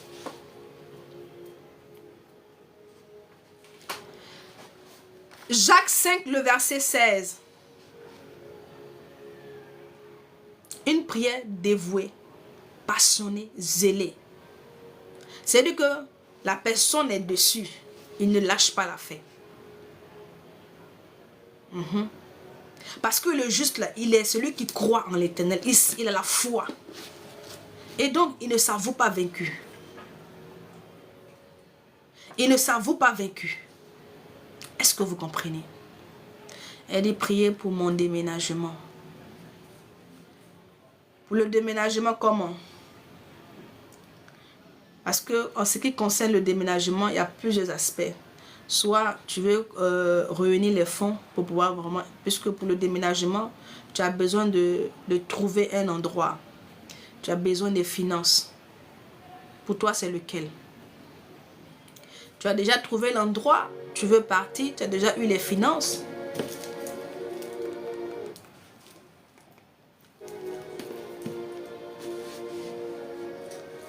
Ok. Allez, priez pour ma vie de sanctification. Je vais prier pour ta vie de sanctification, mais je vais te donner une parole. Et cette parole-là, quand tu vas la mettre en application,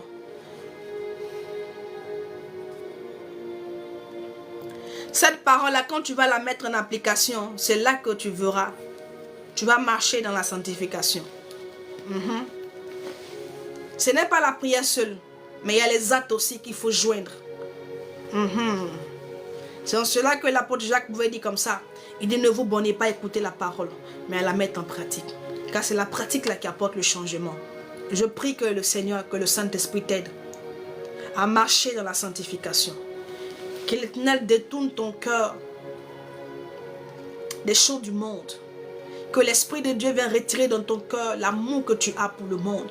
L'amour que tu as pour les choses du monde. Et que ton cœur soit rempli pour l'amour de Christ. Que l'amour de Christ prenne place, toute la place dans ton cœur. Je le déclare au nom de Jésus. Alléluia.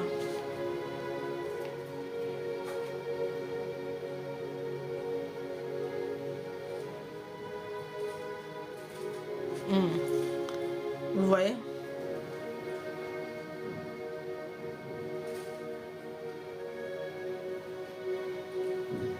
Ok. Andel a besoin des finances urgemment. Les brandovaïda sokani nanana sekelianta. C'est que non. J'ai déjà fini, donc faites un peu vite, on va terminer. Je crois j'ai encore plus 10 minutes. Les brandos sotorobos sentelebos. Bijou. Ok. Merci Saint-Esprit de Dieu. Seigneur, je te confie Bijou, Seigneur Père. Je te prie, Adonai, de lui ouvrir les portes des finances. Seigneur, elle a ce projet, Seigneur Père, en ce qui concerne le déménagement. Je réclame ta grâce pour sa vie. La Bible déclare que c'est toi qui ouvres une porte, Seigneur Père. Je prie que tu lui ouvres cette porte, la porte des finances. Et que toi-même, Adonai, tu disposes des choses, Seigneur Père, afin que, Seigneur Dieu de gloire, elle fasse son déménagement. Seigneur, agis dans sa vie, afin qu'elle comprenne que tu n'es pas une invention, mais que tu es réel et que tu es vivant. Au nom de Jésus. Amen. Alléluia. Il y a quelqu'un qui avait mis un autre sujet de prière. Je dois. Donc j'ai déjà prié pour ça.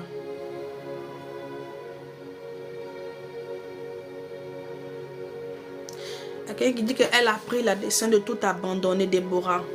Pour t'accrocher à Jésus, non? Tu as bien fait. Si tu as tout abandonné pour t'accrocher à Jésus, hein, Jésus ne va jamais te laisser. Fais l'expérience et tu verras. Ce Dieu ne va jamais te laisser parce que tu ne peux pas tout abandonner. Pierre a dit quoi? Quand le Seigneur Jésus-Christ a fini de prêcher et les gens ont été offusqués, ils ont été blessés d'après eux-mêmes par ses propos. La Bible dit qu'ils sont tous partis. Quand il a tourné, il a vu les autres là. Il dit, vous ne partez pas aussi. Pierre a dit, hey, à qui irons-nous? C'est toi qui as les paroles de la vie. Et quelque part devant encore dans la Bible, Pierre a dit au Seigneur, le Seigneur avait donné une parole qui était très forte. Et il lui a dit, mais qu'en est-il de nous? Nous qui avons tout laissé, nous qui avons tout abandonné. Le Seigneur lui a dit que vous aurez votre récompense dans le ciel et sur la terre. Donc toi, tu ne peux pas abandonner tout pour suivre Jésus et il va te laisser. Parce que il y a des exemples dans la Bible, des personnes qui ont tout abandonné. Mais ce Dieu-là a pourvu, il a intervenu, il a fait de grandes choses avec eux.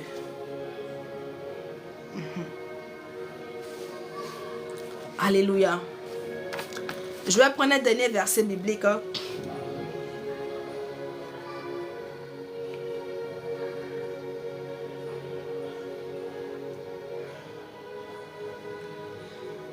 Ok, Proverbe, le chapitre 15. Je vous donne les versets bibliques là, pardonnez, notez. La personne qui a dit non, que je veux marcher dans la sanctification et tout, et tout, et tout. Pourquoi marcher dans la sanctification là? Pourquoi marcher dans la sanctification? Parce que tu veux marcher vraiment, tu veux te conformer à la parole de l'Éternel. La seule chose que tu dois faire,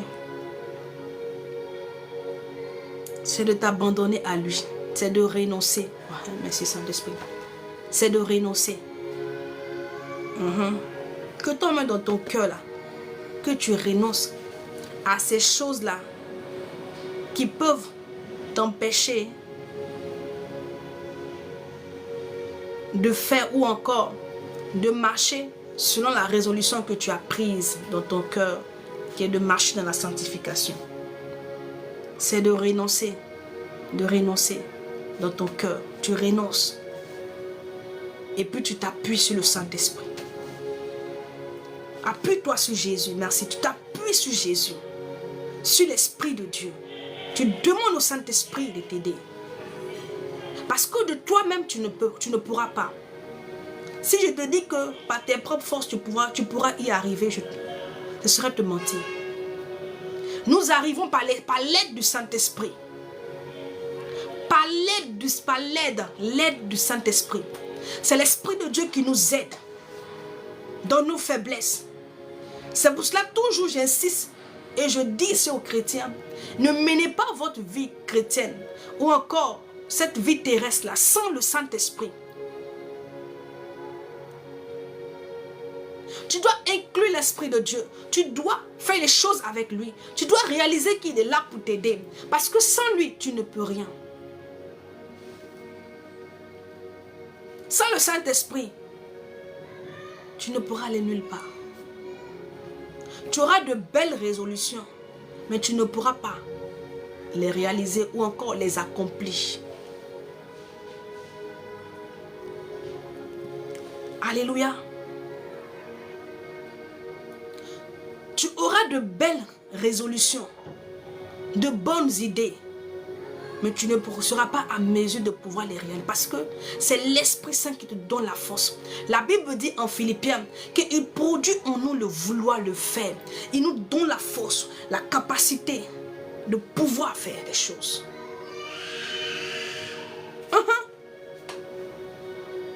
Beaucoup échouent parce qu'ils veulent faire de même. Ils ne veulent pas s'associer au Saint-Esprit. Ils ne veulent pas s'associer au Saint-Esprit. Ils se sont dissociés du Saint-Esprit Ils vivent leur vie comme ça, sans l'Esprit de Dieu. Ils font les choses sans le Saint-Esprit. Mais tu n'iras pas quelque part. Même si tu as de brillantes idées, même si tu as la volonté, mais tu n'auras pas la force pour pouvoir le faire.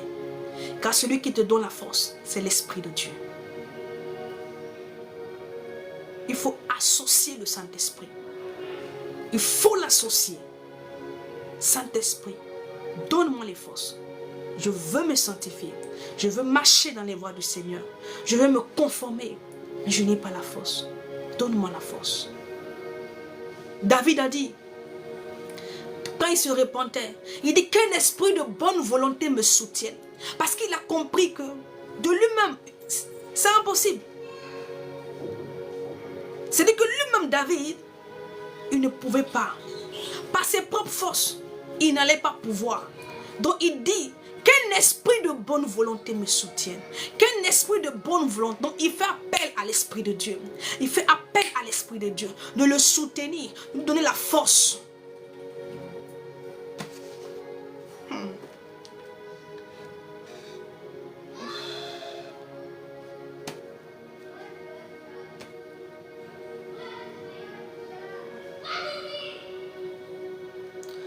On a déjà vu ce verset-là. On va le lire pour la fin. Il te soutiendra, Wilfried. Si tu l'associes dans ce que tu fais, il te soutiendra. La Bible dit comme ça en Zacharie 4. Il dit, il n'est ni par la force. Je vais prendre le verset.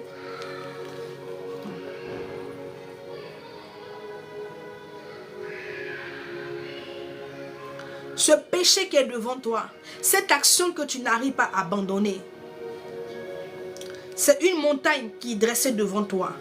Mais cette montagne-là pourra être aplanie si tu t'associes au Saint-Esprit.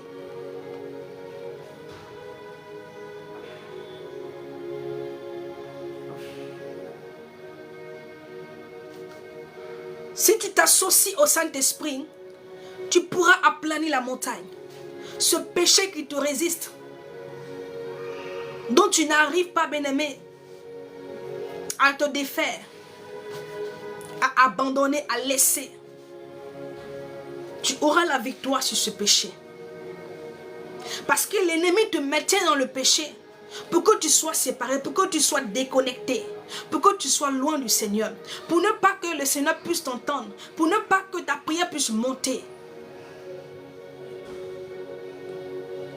Il dit en Zacharie 4, le verset 6. Il dit, alors il reprit et me dit, c'est ici la parole que l'Éternel adresse à Zorobabel. Ce n'est ni par la puissance, ce n'est ni par la force, mais c'est par mon esprit, dit l'Éternel des armées. C'est par mon esprit.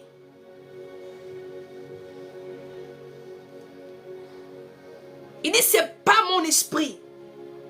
On continue. Il dit, qui es-tu, grande montagne, devant Zorobabel? Quelle est la montagne qui est devant toi? Quel est ce péché dont tu n'arrives pas à te défaire? Quelle est cette action dont tu n'arrives pas à laisser? Quelle est cette montagne? Quelle est cette montagne qui t'a séparé de Jésus? Quelle est cette montagne qui t'a éloigné de Yeshua? Quelle est cette montagne?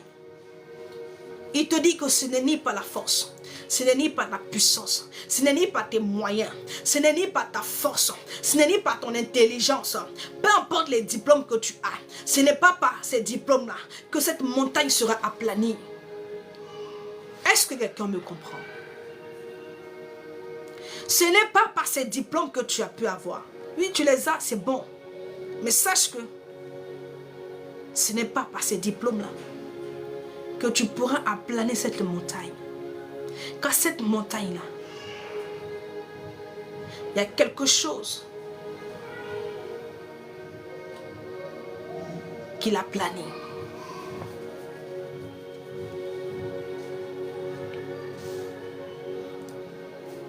Il dit, tu seras aplani. C'est le Saint-Esprit qui l'aplanit. Tu seras aplani. Tu seras aplani. C'est-à-dire que ce n'est pas l'esprit de Dieu. Que quelqu'un comprenne par ce mot de fin. Je ne suis pas venu pour t'accabler. Non. Nous sommes tous des pécheurs. Oui. Il n'y a pas un péché qui est plus grand que l'autre. Parce que quand on cite les péchés, où la Bible dit que, même on dit les efféminés, les voleurs, les menteurs, on n'a pas dit que telle catégorie de péchés là, eux, on pourra sonder un peu les cas. Tout est mis ensemble. Ouais, on dit, tous ces péchés qui ont été cités là, on dit, ceux qui font ces choses là, n'hériteront pas. Donc, il ne faut pas voir que ton frère, parce que ton frère est dans l'adultère, toi tu es dans le mensonge, tu as dit que pour toi est mieux que l'autre, est mieux que pour lui. Vous êtes pareil. Ne te dis pas que, ah, moi mon péché là, c'est pas trop grand. Dans la Bible là, nulle part il est écrit grand péché, petit péché. Seulement que la Bible nous dit que il y a un péché là, dans lequel on peut prier quand les gens sont... C'est-à-dire que quand une personne est dans ce péché, tu peux prier pour que cette personne-là vraiment puisse revenir à Dieu. Mais il y a un autre là où c'est fini là-bas. On ne peut rien faire pour eux. Donc tous les péchés sont mis dans le même panier. Il n'y a pas que non, que moi, comme c'est les patrouilles seulement que je fais ces petits. La Bible dit qu'il y a 7 choses que Dieu en a horreur.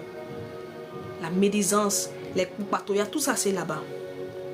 Donc quand toi tu penses que ce que toi tu fais là, c'est pas... Et pour moi au moins c'est mieux que pour l'autre. Vous êtes pareil. Vous êtes pareil. Pour toi là c'est pas écrit, le péché n'est pas écrit différemment. C'est le péché, c'est le péché. Cherche à en sortir. Ne cherche pas à dire que pour toi, ton péché là, comme l'autre là, ah donc pour moi est mieux que pour l'autre, vous êtes pareil. Genre pour te conforter, pour te dire que c'est pas trop grave, c'est grave. Parce que le Seigneur dit que ton péché fait qu'il ne t'écoute pas. Quand toi tu lèves ta main là, il détourne son regard. Beaucoup vont à l'église même là. Ils prient pour rien.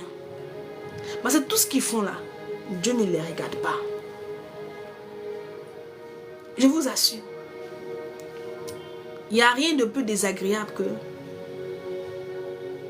d'aller quelque part ou de t'approcher de quelqu'un qui ne t'accorde pas son attention. Il n'y a rien de plus désagréable. Alléluia. Donc je dis à quelqu'un, pour finir, que la prière, là, elle est efficace. Mais toi, ton problème, ce qui fait que ta prière n'est pas efficace, l'obstacle, c'est le péché dans lequel tu es. Range ta vie. Si tu n'y arrives pas, demande au Saint-Esprit de t'aider. C'est ce que nous faisons tous d'ailleurs. Moi, pareillement, oui. Je demande au Seigneur de m'aider. Ne pense pas que je suis exclu. Loin de là. J'en fais partie aussi. D'abord, quand je te parle, je me parle d'abord à moi-même d'abord. À moi-même. Et donc, demandons l'aide du Saint-Esprit.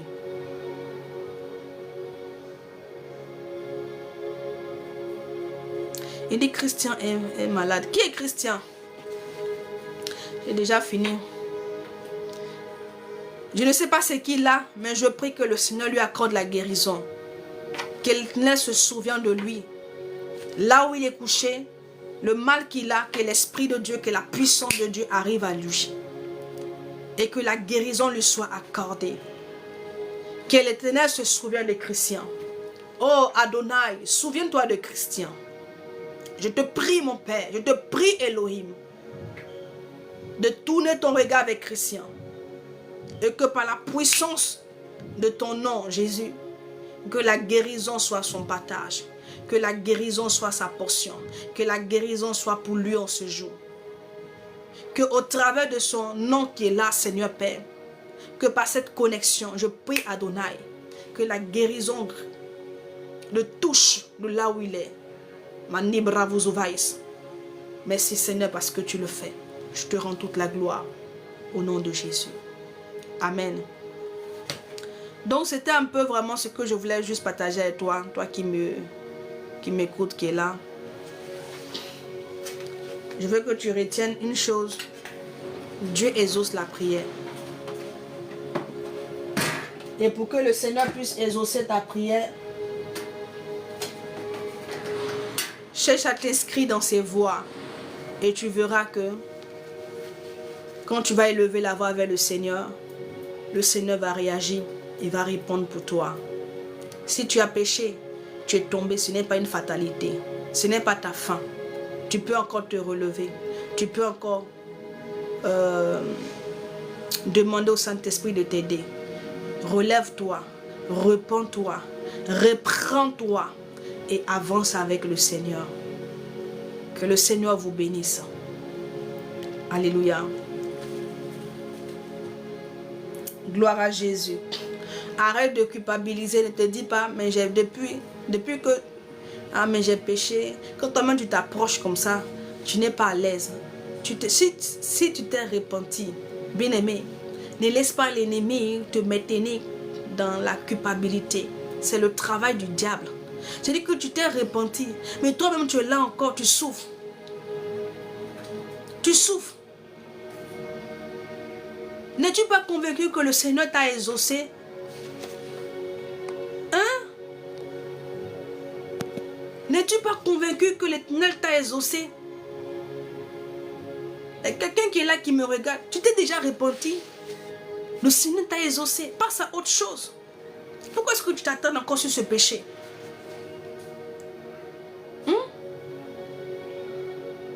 Qu'il à chaque fois tu ressasses dans ton cœur. Quand les problèmes arrivent, tu te dis non que mais est-ce que c'est pas à cause de ce que j'avais fait? Mais tu t'es déjà repenti. Le Seigneur t'a déjà exaucé. L'Éternel est passé à autre chose. S'il te plaît, passe à autre chose. Passe à autre chose. Ce n'est pas le péché seulement qui fait que Dieu ne t'entend pas, que Dieu ne te répond pas.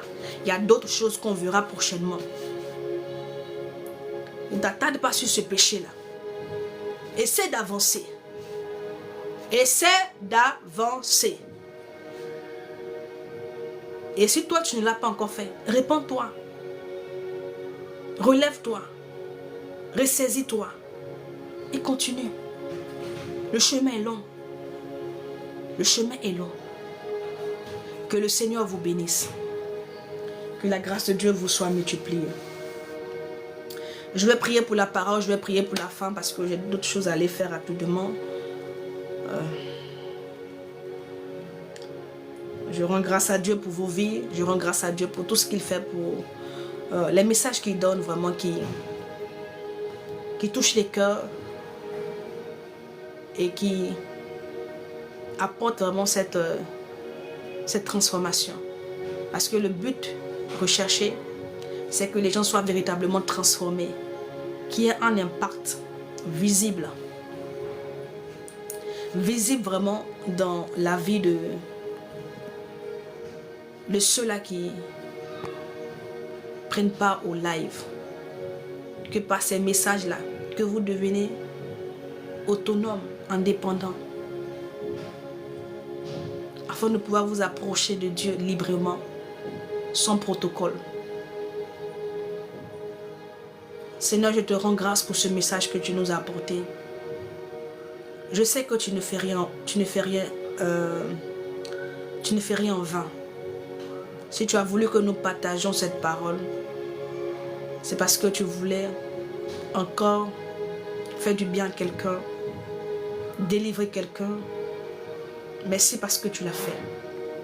Bénis ta parole dans leur vie. Glorifie ton nom. Souviens-toi d'eux.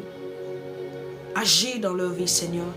Donne-leur, Seigneur, de comprendre que tu es vivant par tes actions.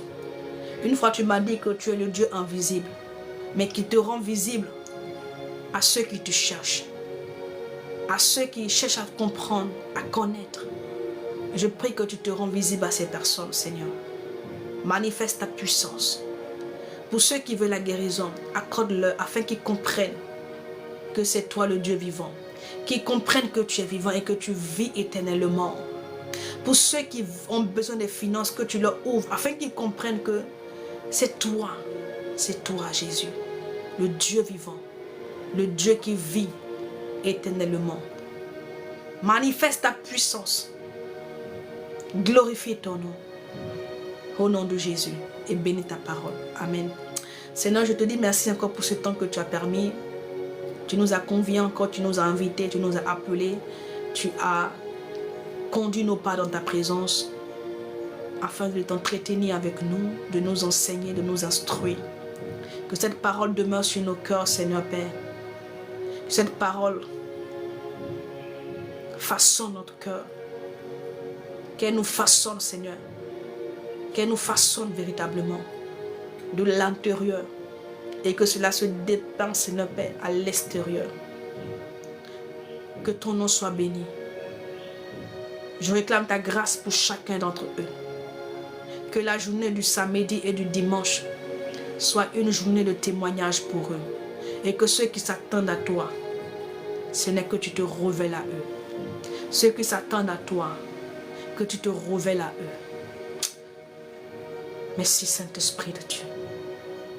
Afin que lorsqu'on se reverra le lundi, ils puissent venir témoigner de ce Dieu grand, de ce Dieu merveilleux, de ce Dieu qui est assis sur le trône de gloire et qui a entre ses mains le livre de la vie. Ce Dieu qui a les clés du séjour des morts et de la mort entre ses mains. Afin qu'ils viennent témoigner que tu es vivant et que tu agis encore. Moi, je le sais déjà. Mais ils ont besoin d'une action, Seigneur Père, afin de comprendre et de réaliser qu'on ne prêche pas un Dieu mort, ni encore un Dieu faible, mais un Dieu qui agit et qui se manifeste encore dans la vie de ses enfants, dans la vie de ceux qui ont tourné leur regard vers lui. Béni soit, Père, au nom de Jésus. Amen. Et donc, nous avons fini. Pour ceux qui sont là pour la première fois, vraiment, nous avons les temps de prière le lundi, le mercredi et le vendredi. Le vendredi et le lundi, on commence à 9h, on finit à 11h30. 15h, on finit à 16h30. J'ai déjà débordé même. Donc, c'est un peu ça. Le mercredi, c'est à partir de 14h, je suis là. Et donc, on se reverra donc le lundi. Par la grâce de Dieu. Soyez bénis. Tu n'es pas encore abonné, va t'abonner. Tout compte fait, vous pouvez aller sur ma page. Les messages que je partage ici, j'essaie de harmoniser, de bien faire. Et puis je partage une à 2 minutes, 3 minutes. Tu peux aller écouter, ça va t'édifier. Que le Seigneur te bénisse. Que la grâce de Dieu vraiment soit multipliée dans ta vie. Que l'Éternel pourvoie à tous tes besoins. Je dis bien à tous tes besoins. Et que le lundi, tu viennes avec ton témoignage. Pour que tes frères qui sont là comprennent et réalisent que nous ne perdons pas notre temps. Mais celui que nous présentons, il est le véritable. Et il agit encore et encore. Demeure béni. Shalom. Pour ceux qui veulent m'écrire, écrivez-moi en e-box. Je vais vous répondre quand j'aurai le temps. Je ferai l'effort de vous répondre.